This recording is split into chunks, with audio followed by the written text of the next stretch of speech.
So you clicked on this video because you probably blown 1, 2, maybe even 3 funded evaluations. And trust me, I was in the same boat as you not too long ago. When you blow a funded evaluation, it sends you into a spiral of emotions. It feels like all the work you put in up to that point is lost. All the progress that you've made, cut just like that.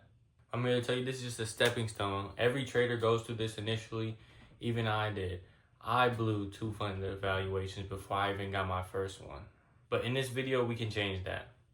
I'm going to be sharing with you how I passed my first funded evaluation in less than 5 days with under 2 months of trading experience. Okay. And trust me, you don't need to be somebody already very profitable at trading to pass your first funded. Look at me. I'm doing this in the room of my parents' home on a laptop on the floor. Focus. And here's the funded account. Granted, I'm 18 currently, my name is 7, and hopefully you can get more acquainted with me in this video. I'll be showing you 3 main things that I focused on to pass my funded evaluation, as well as I will be breaking down 2 trades that I took throughout the entire 5-day progress to pass the funded evaluation, to show you what I'm looking for and setups that I'm actually willing to take with a funded account. Now, first and foremost, the funded brokers that I use is Alpha Futures. The reason why I chose them is because they have a consistency target, which means using this, you have to consistently hit profit targets. This means you can't full port and just pass on the first day. Breaking it down a little bit, with a 50K funded account, you have to reach $53,000 with a $3,000 profit target. One trade cannot be more than 50% of the total profit target, which means one trade can't be over $1,500. This sets it up in your mind to look for consistent small wins to build up to this profit target, rather than full porting your account and expecting a huge payout. So let's hop straight into this. By the way, no, I'm not sponsored. Number 1, I focus risk management. Now, what I mean by this is if you have a 50K account, we're going to use a little bit of numbers here. 1% of the account is $500. You only want to risk $500 per time. With Alpha Futures, you can only lose a total of 4% of your account. That means 4 trades in total. Now, as a new trader, for me, this was a little risky in itself. And if you don't feel like only being able to take 4 trades, I recommend going down to 0.5% risk per trade, which is $250. I used a max of 1 contract per trade on this evaluation, just because 2 contracts will take more money out of your pocket in 1 trade, and you don't want to do that. So focus risk management when you're passing your evaluations, just because in the long run, it allows you to take more trades and be able to fuck up a little bit more. And overall, when becoming a profitable trader, you want to be able to utilize risk management to your benefit. For example, if you have a live 50K account, would you be risking and full porting your entire account? I don't think so. So in reality, this is teaching you to be a profitable trader. This is teaching you to take the small wins and consistently build up your account rather than trying to double it and flip it like this is some type of gambling. When in reality, this becomes a career. This is a job. You're not looking for that one day big return. You're looking for a profitable month, a profitable year. Even $1,000 to $2,000 extra each month on top of your job as starting as a trader is better than doubling your account and then losing it all just because you over leveraged. Number 2, not taking every single trade that you see. Now, some days you won't see an A+ setup. Some days the market is just straight trash. So what I recommend doing is skipping them days where you don't feel comfortable taking a trade, where you just have fear of missing out. You don't want to be in a state of mind to the point where you're like, okay, I gotta trade, because when you reach that point, you're going to end up taking bad trades, losing money, and then blowing your funded evaluation again. This is not good, because over time, as a profitable trader, you want your psychology to be right. You don't want to be the person that's afraid of missing a trade or afraid of entering and losing money. You want to detach your emotions from the money. For me personally, this is more easy with a funded account because it's not my actual cash. But that's also a double-edged sword, because since it's not your actual account, you're going to want to over leverage. You're going to want to put more money in. You're going to want to take trades that you don't even see just because you're like, okay, what if I double it? What if I flip it? What if I turn 50K to 100K and take the 50K for myself? And in reality, you don't want to have that gambling mindset when it comes to trading.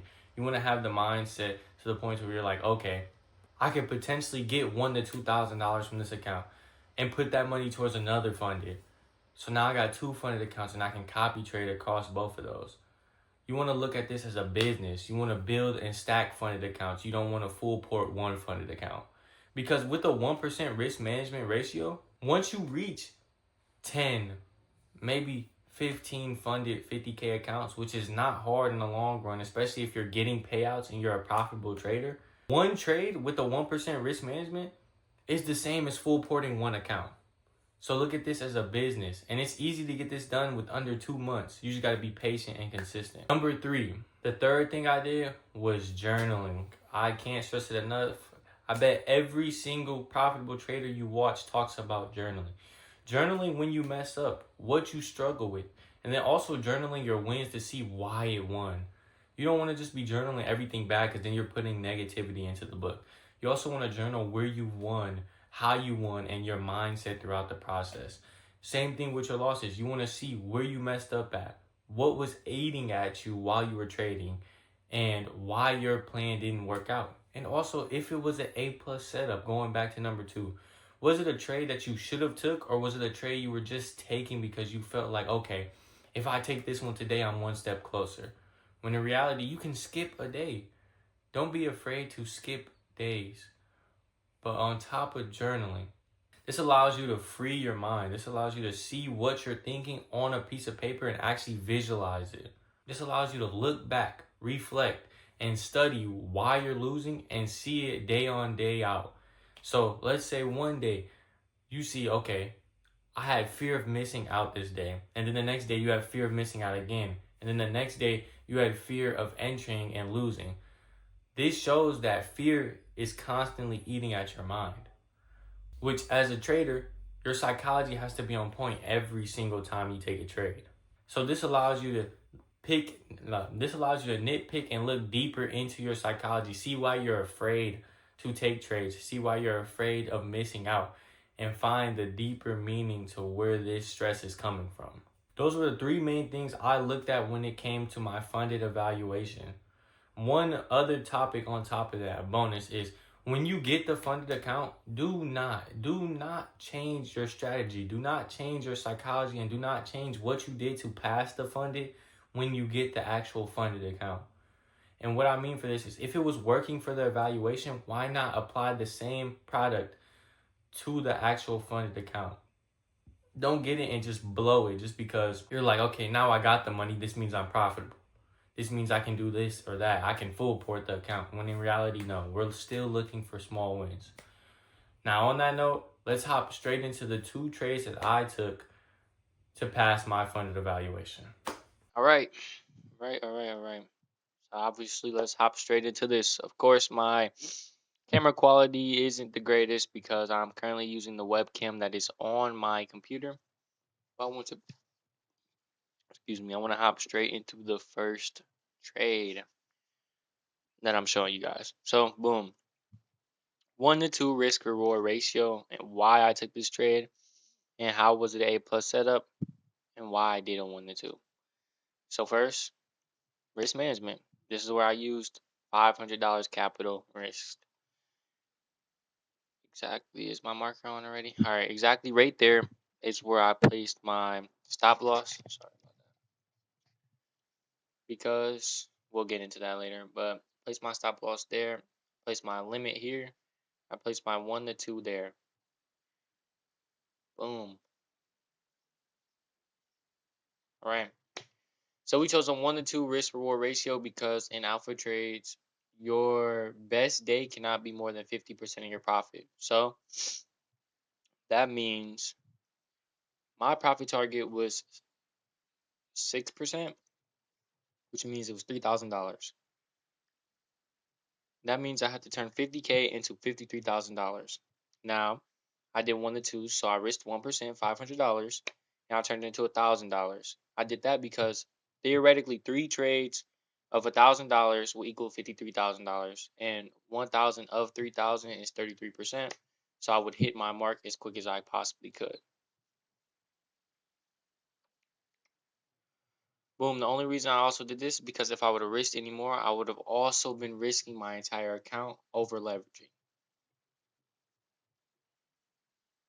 Now, of course, there's those who can do it in one day. I am not one of those. I am not somebody who is willing to over leverage my account. So why did I take this trade? Boom. So this picture is not zoomed out all the way, but what I can tell from this picture, obviously, is we knocked out all of the buy side liquidity and we had a whole lot of sell side liquidity when it came. This is the 1 minute time frame. So it wouldn't be as great to show you on here as it would be the 5 minute time frame, but I can show you exactly where I entered off this 1 minute time frame as well. Now, let's get straight into it. First off, market is moving up off of open. We've already took out all of the buy side liquidity and there's probably a whole lot of sell side liquidity. But since that's all theoretical, I'm going to show you what I would have did off of this trade right here and how this became profitable. Fair value gap was right here between these three candlesticks. Obviously, as time passed on, we inversed this fair value gap with this wick right here alone. Once we reversed back upwards once we retraced back upwards to claim liquidity, we entered into this breaker block right here. We already know the fair value gap is right here. We already know this is a liquidity sweep. We entered back into this breaker block right here. One candlestick in, one candlestick out, proving that this was a retrace and this was a liquidity sweep right here. That being said, I placed my order right here. The reason why I placed it right there, because I seen this candlestick follow trend back down. We confirmed this breaker block, showing that we were breaking structure back to the downtrend. I typically trade off of three confluences. These are not always the three that I trade off of, but I always trade off of three. So we had a break of structure, that's one confluence. And then we had a continuation confluence, which was the inverse. Oh, sorry. The break of structure confluence was the inverse fair value gap.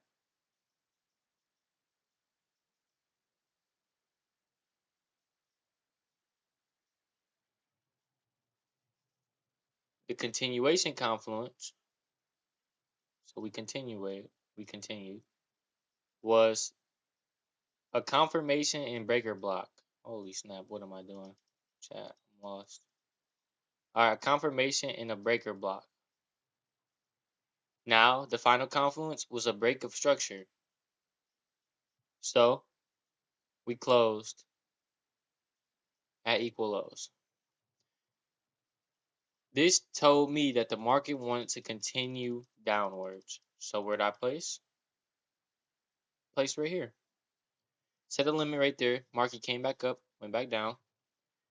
I placed my stop loss right where the breaker block would have been invalid.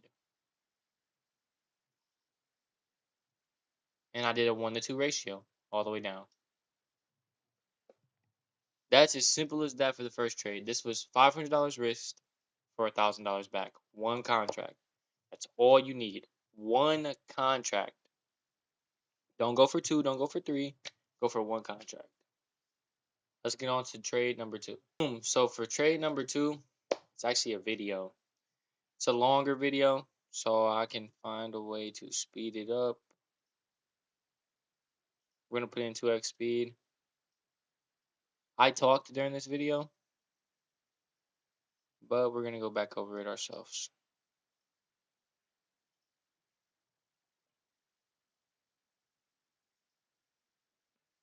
So personally, it's on the 5 minute time frame. I was already in the trade at this point, but what I would like to say is, boom, this trade right here.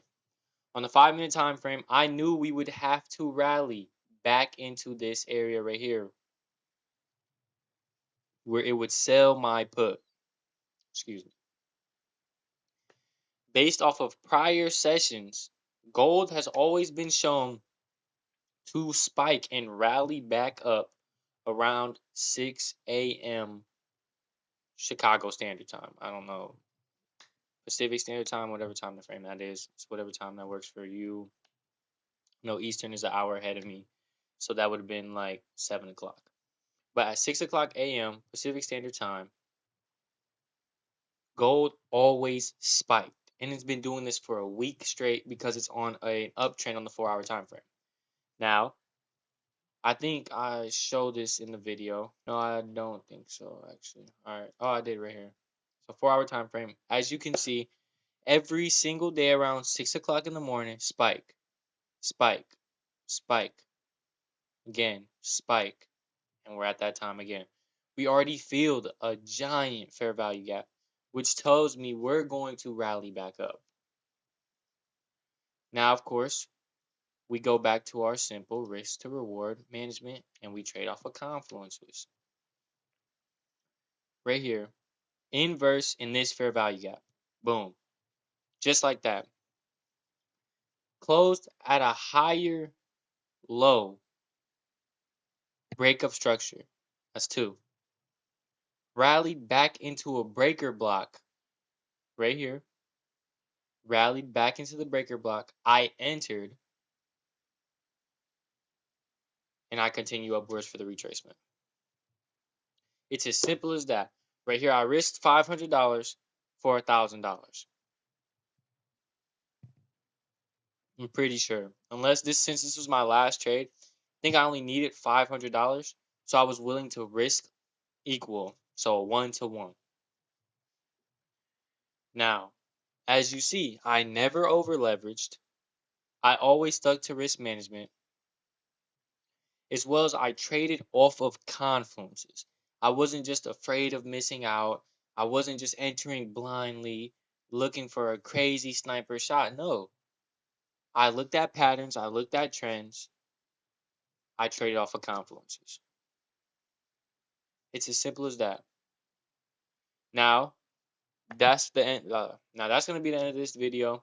That's exactly step by step how I got and passed my funded evaluation for a 50K funded account.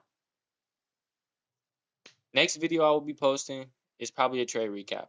But the next in-depth video will be me getting my first 50K funded payout, which I will be showing you guys. This video right here happened about a week ago now. And I'm showing you guys exactly step by step how I got to this. If you want more content like this, like and subscribe. And don't forget to comment and tell me anything that you would do to pass your 50K funded, or if you're still struggling to pass your 50K funded. And that'll wrap it up for today's video. I'll see you guys next time, and I'm out. Peace.